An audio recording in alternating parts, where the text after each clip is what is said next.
Hello friends, welcome back to my YouTube channel. मैं आप सबों को इस यूट्यूब चैनल पर बहुत बहुत स्वागत करती हूँ। मैं प्रिया भारती। मैं पिछले वीडियो में पढ़ाई थी कि सेंसेशन होता क्या है, संवेदना होता क्या है, उसका concept, meaning, definition, characteristics, types और उसका क्या यूज़ है एजुकेशन में वगैरह। मैंने सेंसेशन से रिलेटेड सारे डाउट्स क्लियर कर चुके थे। अब हम इस वीडियो में पढ़ाने जा रहे हैं परसेप्शन होता क्या, प्रत्यक्षीकरण होता क्या। तो सेंसेशन के बाद की प्रक्रिया को ही प्रत्यक्षीकरण कहते हैं। तो हम देख लेते हैं कि प्रत्यक्षीकरण क्या होता है, इसके डेफिनेशन, कैरेक्टरिस्टिक्स, इसके पूरे कॉन्सेप्ट को क्लियर करेंगे इस वीडियो में। तो हम इस वीडियो को शुरू करने जा रहे हैं। आप इसे ध्यान से सुने और आप इसे एक बेहतरीन नोट्स के रूप में भी बना सकते हैं। तो प्रत्यक्षीकरण, परसेप्शन, विभिन्न वस्तुओं का ज्ञान हम अपने ज्ञानेंद्रियों के माध्यम से प्राप्त करते हैं। यह ज्ञानेंद्रियां 5 है, जिसमें से आँख, नाक, कान, जीभ, त्वचा। मतलब आँख मतलब देखना, नाक सूंघना, कान सुनना, जीभ स्वाद, त्वचा स्पर्श। एक समय में एक या एक से अधिक ज्ञानेंद्रियां काम करती हैं। मतलब एक समय में एक ही ज्ञानेंद्रियां काम करती, लेकिन एक से अधिक भी काम कर सकती हैं। तो प्रत्यक्षीकरण एक मानसिक प्रक्रिया, एक मेंटल प्रोसेस है। संवेदना द्वारा प्राप्त ज्ञान में अर्थ नहीं होता, जबकि प्रत्यक्षीकरण में अर्थ निहित होता है। तो हम संवेदना द्वारा जो प्राप्त करते हैं ज्ञान, जैसे हमने पिछले वीडियो में बताया था कि संवेदना ज्ञान की प्रथम सीढ़ी है। और इसमें कोई अर्थ नहीं होता है, बस ये ज्ञान का प्रथम सीढ़ी है, पहला प्रोसेस है। तो संवेदना के बाद का प्रक्रिया को प्रत्यक्षीकरण कहते हैं। तो संवेदना द्वारा प्राप्त ज्ञान में कोई अर्थ नहीं होता है, लेकिन प्रत्यक्षीकरण, परसेप्शन में अर्थ होता है। इसलिए प्रत्यक्षीकरण द्वारा जो ज्ञान प्राप्त होता है उसे सविकल्प प्रत्यक्ष भी कहते हैं। जैसे इस एग्जाम्पल के तौर पे हम कह सकते हैं कि जब बालक कोई आवाज़ पहली बार सुनता है तब उसे उसका कोई पूर्व अनुभव नहीं होता। वह यह नहीं जानता है कि आवाज़ किसकी है, कहाँ से आ रही है, कौन दे रहा है, और ये वो नहीं जानता। आवाज़ के इस प्रकार के ज्ञान को ही हम संवेदना कहते हैं। पर समय के साथ साथ बालक का अनुभव बढ़ता जाता है। वह आवाज़ को दूसरी या तीसरी बार सुनता है। अब वह जानता है कि आवाज़ किसकी है और कहाँ से आ रही है। तो इसे परसेप्शन मतलब कि प्रत्यक्षीकरण कहते हैं। उसका अनुभव उसे बताता है कि आवाज़ सड़क पर भौंकने वाले कुत्ते की है। आवाज़ के इस प्रकार के ज्ञान को प्रत्यक्षीकरण या प्रत्यक्ष ज्ञान कहते हैं। अर्थात इसमें कहने का तात्पर्य है कि जब कोई छोटा सा बालक कोई भी चीज़ को, किसी भी आवाज़ को सुनता है तो वो अनुभव करता है कि हाँ कोई आवाज़ दे रहा है, लेकिन वो ये नहीं जानता है कि वो आवाज़ कौन दे रहा है, वो आवाज़ कहाँ से आ रही है। तो वो इस प्रक्रिया को संवेदना कहते हैं, मतलब सेंसेशन कहते हैं। लेकिन जब वो धीरे धीरे वो उस आवाज़ को एक बार, दो बार, तीन बार सुनता है तो वो फिर धीरे धीरे जानने लगता है कि ये आवाज़ उसकी मम्मी की है, ये आवाज़ उसके पापा की है। तो ये वो प्रत्यक्ष करता है, तो मतलब उसका परसेप्शन करता है। तो ये हुआ प्रत्यक्षीकरण। तो दूसरे शब्दों में पूर्व अनुभव के आधार, हम दूसरे शब्दों में कह सकते हैं कि पूर्व अनुभव के आधार पर संवेदना की व्याख्या करना या उसमें अर्थ जोड़ना प्रत्यक्षीकरण है। मतलब कि हम इसे दूसरे शब्दों में ये कह सकते हैं कि संवेदना के बाद उसमें अर्थ जोड़ना, उसका मीनिंग जोड़ना ही प्रत्यक्षीकरण कहलाता है। तो प्रत्यक्षीकरण का पूर्व ज्ञान या पूर्व अनुभव से स्पष्ट संबंध होता है, इसलिए इसको ज्ञान प्राप्ति की दूसरी सीढ़ी और पिछले अनुभव से संबंधित माना जाता है। तो हमने पढ़ा था कि संवेदना को ज्ञान प्राप्ति की प्रथम सीढ़ी मानी जाती है, तो प्रत्यक्षीकरण को ज्ञान प्राप्ति की दूसरी सीढ़ी मानी जाती है। क्योंकि संवेदना में हम किसी भी चीज़ को अनुभव करते हैं, लेकिन उसमें कोई अर्थ नहीं होता है, लेकिन प्रत्यक्षीकरण में उसी अनुभव को हम अर्थ प्रदान करते हैं। तो ये ज्ञान की दूसरी सीढ़ी होती है। अब हम प्रत्यक्षीकरण का अर्थ अच्छे से समझ लेते हैं, मीनिंग ऑफ परसेप्शन। तो प्रत्यक्षीकरण वह जटिल मानसिक प्रक्रिया है जिसमें व्यक्ति उद्दीपक का तात्कालिक ज्ञान प्राप्त करता है और संवेदना में पूर्व अनुभव के आधार पर सही अर्थ जोड़ देता है। तो जैसा हमने पहले बताया कि प्रत्यक्षीकरण वह जटिल मानसिक प्रक्रिया, वह मेंटल प्रोसेस है जिसमें व्यक्ति उद्दीपक का तत्कालिक ज्ञान प्राप्त करता है और संवेदना में पूर्व अनुभव के आधार पर सही अर्थ जोड़ देता है। जैसे इसे एग्जाम्पल के तौर पे हम समझ सकते हैं कि कोई व्यक्ति हमें दूर से आता दिखाई दे रहा है। उस समय तक हम केवल यही जान पाते हैं कि कोई आ रहा है। वह कौन है या नहीं जानते, वो कौन है, कहाँ से आ रहा है, वो हम नहीं जानते। बस इतना हमको पता रहता है कि हाँ कोई आ रहा है। तो वह कौन है या नहीं जानते, यह स्थिति संवेदना है। तो इसे इस सिचुएशन को हम संवेदना कहेंगे। लेकिन जब वह नज़दीक आ जाता है तो हम जान जाते हैं कि यह वो व्यक्ति है, इसका नाम ये है, ये यहाँ पर ये करने आया है। तो ये हमने संवेदना में तुरंत ही इसका अर्थ जोड़ दिया, तो हमें उस व्यक्ति का ज्ञान प्राप्त हो गया। तो यह प्रत्यक्षीकरण कहलाता है। आई होप आपको ये समझ में आ रहा होगा। तो प्रत्यक्षीकरण की हम परिभाषाएं देखते हैं। डेफिनेशन ऑफ परसेप्शन, तो बहुत सारे साइंटिफिक वे में प्रत्यक्षीकरण का परिभाषा दिया गया है, जिसमें से रायबर्न एक साइंटिस्ट हैं जो इसका परिभाषा दिए हैं। तो रायबर्न के अनुसार अनुभव के अनुसार संवेदना की व्याख्या की प्रक्रिया का प्रत्यक्षीकरण कहते हैं। मतलब अनुभव के अनुसार संवेदना की व्याख्या की प्रक्रिया को प्रत्यक्षीकरण कहते हैं। जब हम कोई भी चीज़ को सुनते हैं या देखते हैं या खाते हैं तो उसका फर्स्ट टाइम उसे अनुभव करते हैं कि हाँ ये चीज़ है, तो उसके बाद उस धीरे धीरे उसको प्रत्यक्ष मतलब उसका परसेप्शन करने लगते हैं, तो यही प्रत्यक्षीकरण कहलाता है। The process of interpretation of sensation according to experience is known as perception. अब दूसरा देखते हैं डेफिनेशन जलोटा का। तो जलोटा कहते हैं प्रत्यक्षीकरण वह मानसिक प्रक्रिया है, वह मेंटल प्रोसेस है जिससे हमको बाह्य जगत की वस्तुओं या घटनाओं का ज्ञान प्राप्त होता है। मतलब जलोटा कहते हैं कि प्रत्यक्षीकरण वह मानसिक प्रक्रिया है जिससे हमको बाह्य जगत, बाहर के जगत का वस्तुओं की या घटनाओं की ज्ञान का अर्थ के साथ हमें उसका ज्ञान प्राप्त होता है। तो जलोटा का डेफिनेशन ये था। तो भाटिया के अनुसार भाटिया कहते हैं प्रत्यक्षीकरण संवेदना और अर्थ का योग है। मतलब कि भाटिया कहते हैं कि प्रत्यक्षीकरण वह है जो संवेदना और अर्थ को जोड़ता है। मतलब संवेदना, जब हम कोई चीज़ अनुभव करते हैं तो उसे संवेदना कहते हैं, जब उस अनुभव में हम उसका अर्थ जोड़ते हैं तो वो प्रत्यक्षीकरण हो जाता है। तो ऐसा भाटिया कहना है। Perception is sensation plus meaning, और प्रत्यक्षीकरण संवेदना और विचार का योग है। भाटिया का दूसरा डेफिनेशन है कि प्रत्यक्षीकरण संवेदना और विचार का योग है। तो perception is sensation plus thought.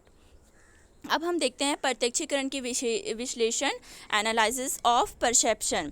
तो जलोटा का कथन है प्रत्यक्षीकरण एक पूर्ण मानसिक प्रक्रिया है। Perception is a complete mental process. इस प्रक्रिया का विश्लेषण निम्न प्रकार से किया जा सकता है। तो जलोटा के अनुसार प्रत्यक्षीकरण का विश्लेषण बहुत तरीके से किया जा सकता है, जो निम्नलिखित है। पहला, वस्तुओं या उत्तेजक का होना। दूसरा, वस्तु का ज्ञानेंद्रियों को प्रभावित करना। तीसरा, ज्ञानेंद्रियों का ज्ञानवाहक तंतुओं को प्रभावित करना। चौथा, ज्ञानवाहक तंतुओं का वस्तु के ज्ञान या अनुभव को मस्तिष्क के ज्ञान केंद्र में पहुंचाना। और पांचवा, संवेदना उत्पन्न करना। छठा, संवेदना में अर्थ जोड़ना। और सातवां, प्रत्यक्षीकरण का होना। तो ये था विश्लेषण प्रत्यक्षीकरण का। हम इसके कैरेक्टरिस्टिक्स देख लेते हैं। कैरेक्टरिस्टिक्स ऑफ परसेप्शन, प्रत्यक्षीकरण की विशेषताएं। तो इसके भी बहुत सारी विशेषताएं हैं जिसे हम देखते हैं। प्रत्यक्षीकरण एक महत्वपूर्ण मानसिक क्रिया है, एक इम्पॉर्टेंट मेंटल प्रोसेस है।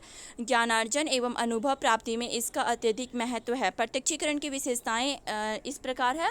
तो हम इसमें से प्रत्यक्षीकरण की पहली विशेषता देखते हैं। तो प्रत्यक्षीकरण में पूर्ण स्थिति का ज्ञान, नॉलेज ऑफ कंप्लीट सिचुएशन। मतलब कि प्रत्यक्षीकरण में पूरी स्थिति का ज्ञान हमें हो जाता है। जैसे झा ने लिखा है कि प्रत्यक्षीकरण की सबसे महत्वपूर्ण विशेषता है कि पूर्णता के नियम का कार्य करना। इसका अभिप्राय यह है कि प्रत्यक्षीकरण में हमें पूर्व स्थिति या सब वस्तुओं का इकट्ठा ज्ञान होता है, उसके अलग अलग अंगों का नहीं। उदाहरण, यदि किसी स्थान पर 8 बैल बंधे हुए हैं और हम किसी से पूछें कि कितने बैल हैं, तो उसका स्वाभाविक उत्तर होगा 4 जोड़ी बैल। तो मतलब कि इसका एक विशेषता है प्रत्यक्षीकरण का कि पूर्ण स्थिति का ज्ञान होता है। इसे एग्जाम्पल के तौर पर हम समझते हैं, जैसे किसी स्थान पे 8 बैल बंधे हुए हैं, तो कोई व्यक्ति किसी से पूछता है कि यहाँ पे कितने बैल हैं, तो वो उसका पूर्ण उत्तर देगा कि यहाँ पे 4 जोड़ी बैल हैं। तो ये हो गया पहली विशेषता प्रत्यक्षीकरण का। अब दूसरी विशेषता देखते हैं प्रत्यक्षीकरण में परिवर्तन, चेंज इन परसेप्शन। तो बोरिंग, लैंगफील्ड, विल्ड का इत्यादि लोगों का कथन है, इत्यादि साइंटिफिक लोगों का कथन है कि प्रत्यक्षीकरण का आधार परिवर्तन है, चेंजेस है। दूसरे शब्दों में परिवर्तन के कारण ही हमें प्रत्यक्षीकरण होता है। यदि हमारे वातावरण में परिवर्तन हो जाता है तो हमें उसका अनुभव अवश्य होता है। तो जैसे कि हमारे इन्वायरमेंट में कोई भी चेंजेस होता है तो उसका हमें अनुभव होता है, तो उसका हमें ज्ञान प्राप्त होता है। जैसे इसे एग्जाम्पल के तौर पे समझ सकते हैं। जून के महीने में सड़क पर चलते समय हमें बहुत गर्मी लगती है। यदि उसके बाद हम ठंडे कमरे में प्रवेश करते हैं तो हमें सड़क की गर्मी का तनिक भी अनुभव नहीं होता है। तो ये दूसरी विशेषता थी प्रत्यक्षीकरण की। अब हम तीसरी विशेषता देखते हैं प्रत्यक्षीकरण में चुनाव, सिलेक्शन इन परसेप्शन। तो बोरिंग, लैंगफील्ड एवं विल्ड के अनुसार प्रत्यक्षीकरण की एक दूसरी सामान्य विशेषता यह है कि यह चुनाव करता है। हमें एक ही समय में अनेक वस्तुओं का प्रत्यक्षीकरण होता है, पर हम उनमें से केवल एक का चुनाव करते हैं और उसी पर अपना ध्यान केंद्रित करते हैं। इस चुनाव में अनेक तत्व सहायता देते हैं, जैसे हमारी इच्छा, प्रेरणा, वस्तु या घटना की नवीनता और आकर्षण। तो ये हो गई तीसरी विशेषता प्रत्यक्षीकरण की। अब चौथी विशेषता देखते हैं प्रत्यक्षीकरण में संगठन, ऑर्गेनाइजेशन इन परसेप्शन।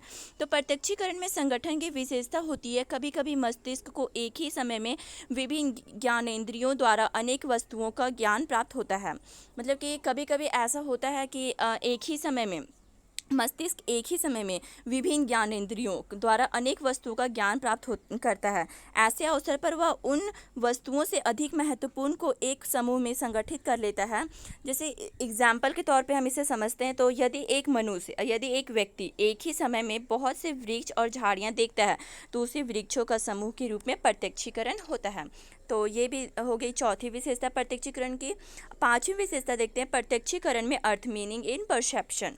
तो जलोटा कहते हैं प्रत्यक्षीकरण में सदैव कुछ न कुछ अर्थ होता है। मतलब प्रत्यक्षीकरण में कोई ना कोई मीनिंग होता है, ये मीनिंगलेस नहीं होता है। हमें जिस वस्तु का प्रत्यक्षीकरण होता है उसके बारे में हम कुछ अवश्य जानते हैं।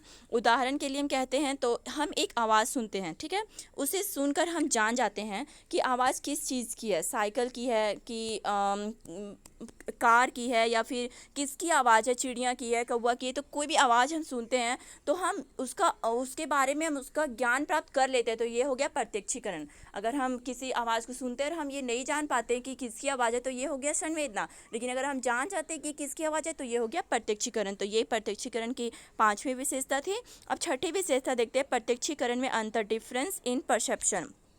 तो एलिस क्रो का विचार है कि व्यक्तिगत विभिन्नताओं के कारण व्यक्तियों में प्रत्यक्षीकरण में अंतर होता है।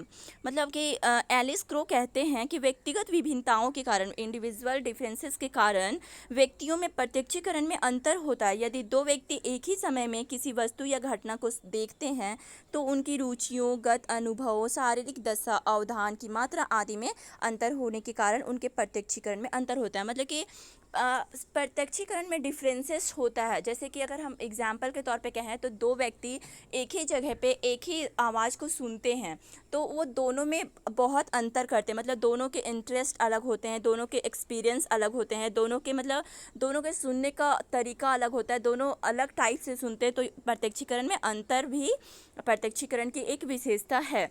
अब प्रत्यक्षीकरण का शिक्षा में क्या इंपॉर्टेंस है, क्या महत्व है, तो हम ये देख लेते हैं importance of perception in education. तो वर्तमान समय में सभी शिक्षा शास्त्री प्रत्यक्षीकरण या प्रत्यक्ष ज्ञान के महत्व और उपयोगिता को स्वीकार करते हैं। इसलिए बेसिल विद्यालयों, मॉन्टेसरी स्कूलों और इसी प्रकार की अन्य शिक्षा संस्थाओं की व्यवस्था दिखाई देती है। जैसे कि बालक की शिक्षा में प्रत्यक्ष ज्ञान की महत्व है, इस पर हम निम्नलिखित पंक्तियों में प्रकाश डाल सकते हैं। जिसमें से पहला है प्रत्यक्षीकरण बालक के ज्ञान को स्पष्टता प्रदान करता है। मतलब कि प्रत्यक्षीकरण से बालक के ज्ञान को एक स्पष्ट रूप प्रदान होता है। मतलब वो अच्छी तरह से किसी भी चीज़ को समझता है, उसका अर्थ को समझता है। तो प्रत्यक्षीकरण से बालक के ज्ञान को स्पष्टता प्रदान होता है। प्रत्यक्षीकरण बालक के विचारों का विकास करता है। मतलब कि बालक जो सोचता है, जो विचार करता है, उसका डेवलप करता है परसेप्शन, प्रत्यक्षीकरण। तीसरा देखते हैं, रेबन कहते हैं प्रत्यक्षीकरण बालक को ध्यान केंद्रित करने का प्रशिक्षण देता है। मतलब कि प्रत्यक्षीकरण बालक को ध्यान को एक जगह केंद्रित करने का प्रशिक्षण देता है, ऐसा रेबन कहते हैं। पांचवा देखते हैं प्रत्यक्षीकरण बालक को विभिन्न बातों का वास्तविक ज्ञान देता है।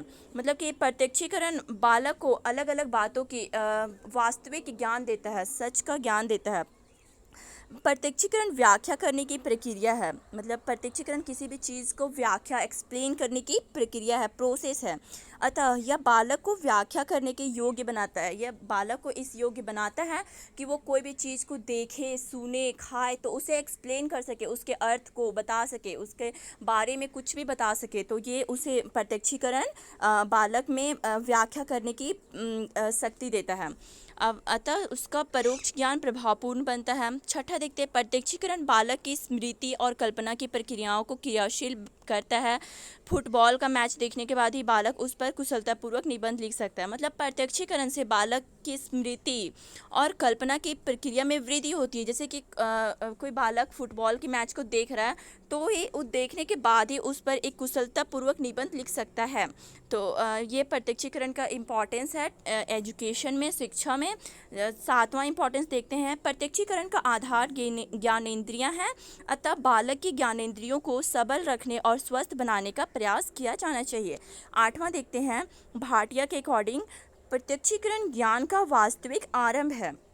मतलब कि वास्तविक आरंभ तो संवेदना से ही माना जाता है। ज्ञान का वास्तविक आरंभ, ज्ञान का आरंभ संवेदना से माना जाता है, लेकिन इसका वास्तविक आरंभ एक तरह से प्रत्यक्षीकरण से माना जाता है। तो प्रत्यक्षीकरण ज्ञान का एक ओरिजिनल रियलिटी आरंभ है।